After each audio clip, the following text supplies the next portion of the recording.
Olá, sejam bem-vindos a mais uma leitura do Evangelho no Lar. Eu sou Camila Sanches, a sua corretora de lares.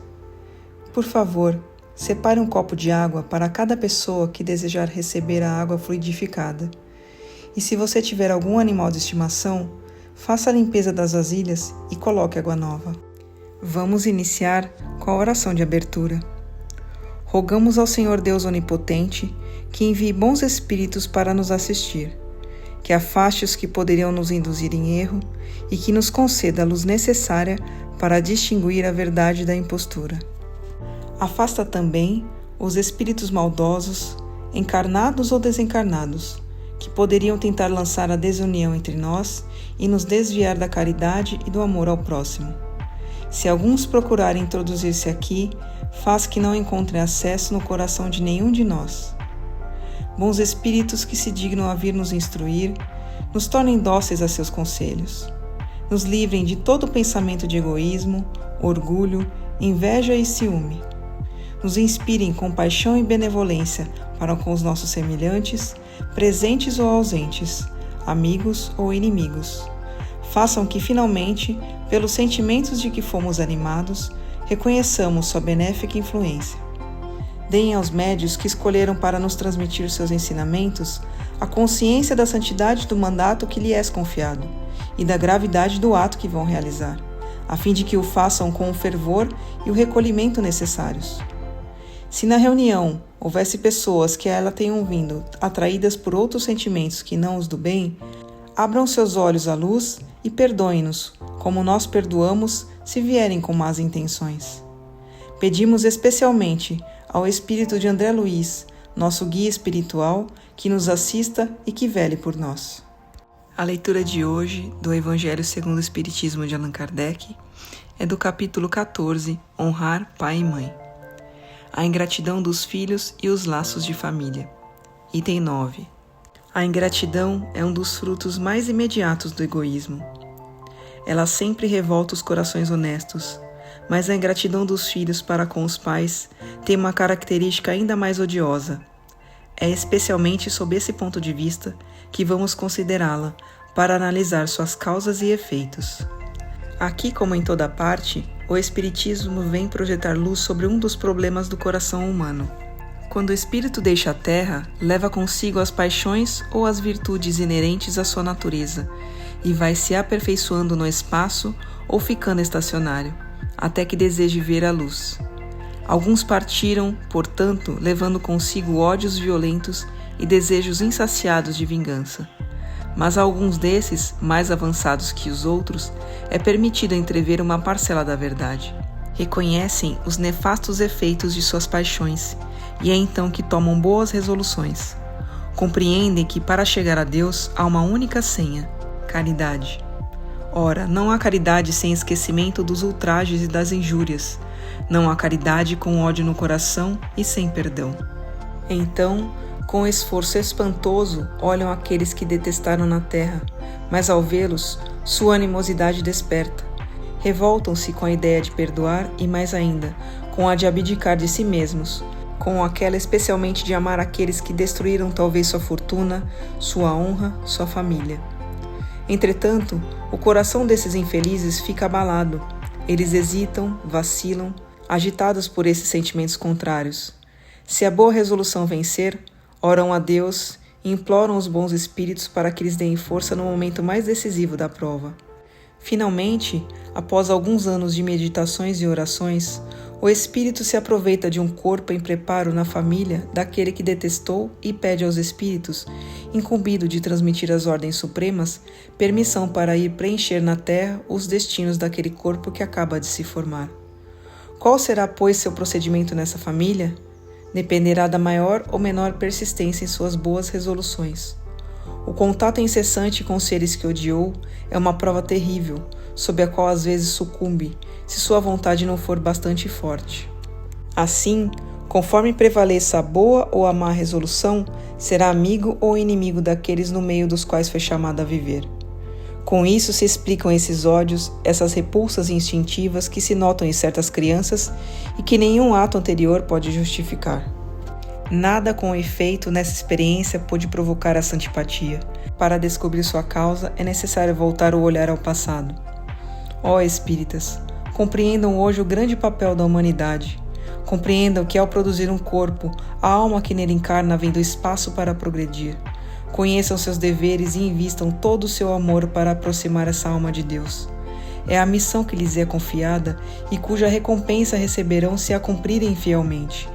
Seus cuidados, a educação que lhe darão, vão ajudar em seu aperfeiçoamento e em seu bem-estar futuro. Lembre-se de que a cada pai e a cada mãe, Deus vai perguntar: que fizeram do filho confiado à sua guarda? Se por sua culpa não progrediu, seu castigo será vê-lo entre os espíritos sofredores, quando dependia de vocês que fosse feliz. Então vocês mesmos, assediados de remorsos, pedirão para reparar sua falta. Solicitarão uma nova encarnação para vocês e para ele, na qual o cercarão de cuidados mais intensos, e ele, cheio de reconhecimento, o cercará com seu amor. Não rejeitem, portanto, o filho que repele sua mãe, nem aquele que lhes paga com ingratidão. Não foi o acaso que o fez assim e que o deu a vocês. Uma intuição imperfeita do passado se revela e disso podem deduzir que um ou outro já odiou muito, ou foi muito ofendido, que um ou outro veio para perdoar ou para expiar. Mães, abracem o filho que lhes causa desgostos e digam para si mesmas: um de nós dois foi culpado. Tornem-se merecedoras das alegrias divinas que Deus ligou à maternidade, ensinando a esse filho que ele está na terra para se aperfeiçoar, amar e abençoar. Mas, ai, muitas de vocês, em vez de eliminar por meio da educação os maus princípios inatos das existências anteriores, entretêm e desenvolvem esses mesmos princípios por uma fraqueza ou por descuido. E mais tarde, seu coração, machucado pela ingratidão de seus filhos, será para vocês, já nesta vida, o começo de sua expiação. A tarefa não é tão difícil quanto possam julgar. Não exige o saber do mundo. O ignorante como o sábio podem desempenhá-la, e o Espiritismo vem facilitá-la, dando a conhecer a causa das imperfeições do coração humano. Desde o berço, o filho manifesta os instintos bons ou maus que traz de sua existência anterior. É necessário aplicar-se a estudá-los. Todos os males se originam no egoísmo e no orgulho. Espreitem, portanto, os menores indícios que revelam o germe desses vícios e empenhem-se em combatê-los antes que consigam deitar raízes profundas. Façam como o bom jardineiro que elimina os maus rebentos à medida que os vê brotar na árvore. Se deixarem o egoísmo e o orgulho se desenvolver, não se surpreendam se mais tarde forem pagos com a ingratidão.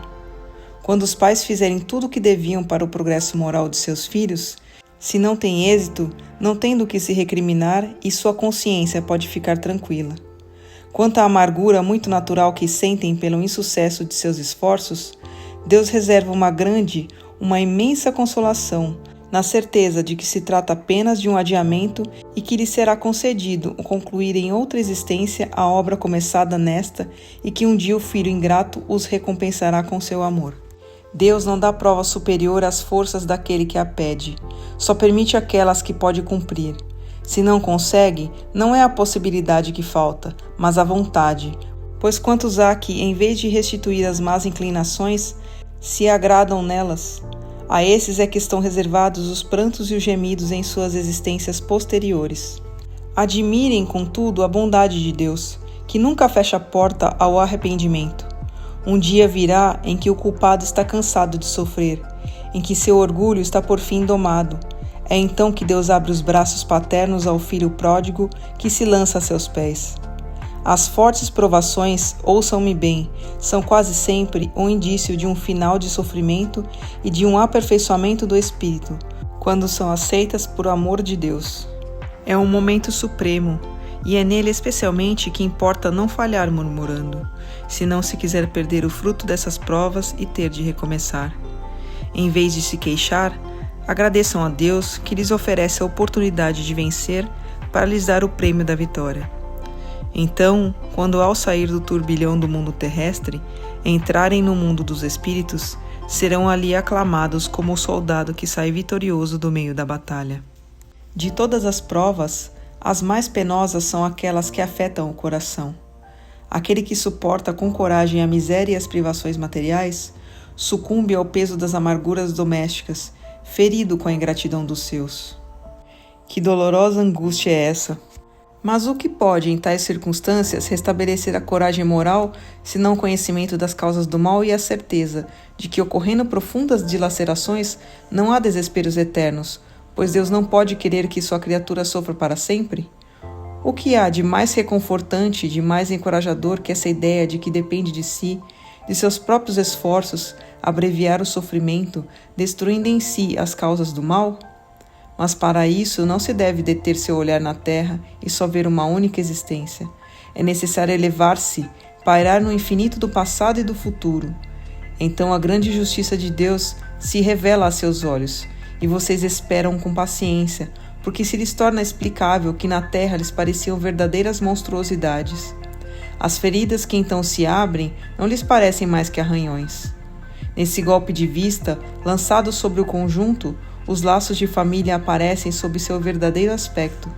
Não são mais os laços frágeis da matéria que reúnem seus membros, mas os laços duradouros do espírito, que se perpetuam e se consolidam, depurando-se, em vez de se romper pela reencarnação.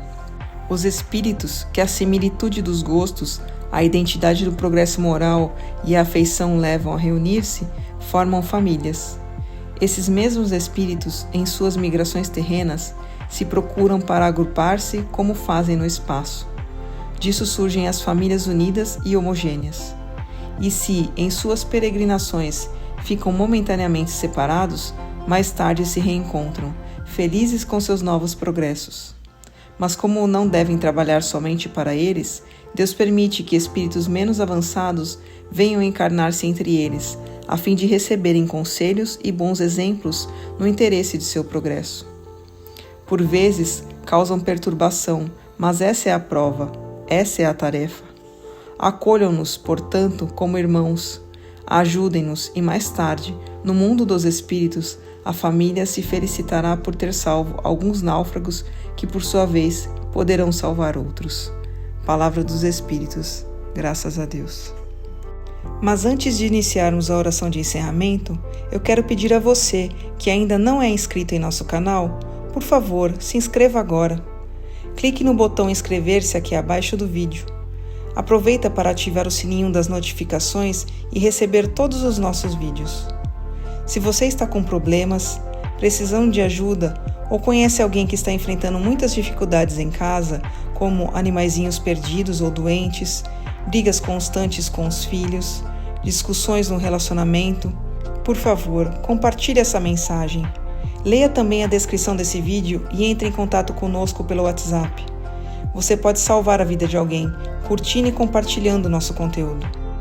Vamos finalizar com a oração de encerramento. Agradecemos aos bons espíritos que se dignaram vir comunicar-se conosco e lhes rogamos que nos ajudem a pôr em prática as instruções que nos deram e façam com que, ao sair daqui, cada um de nós se sinta fortalecido na prática do bem e do amor ao próximo. Desejamos também que essas instruções sejam proveitosas para os espíritos sofredores, ignorantes ou viciosos, que puderam participar dessa reunião e para os quais imploramos a misericórdia de Deus. Amém.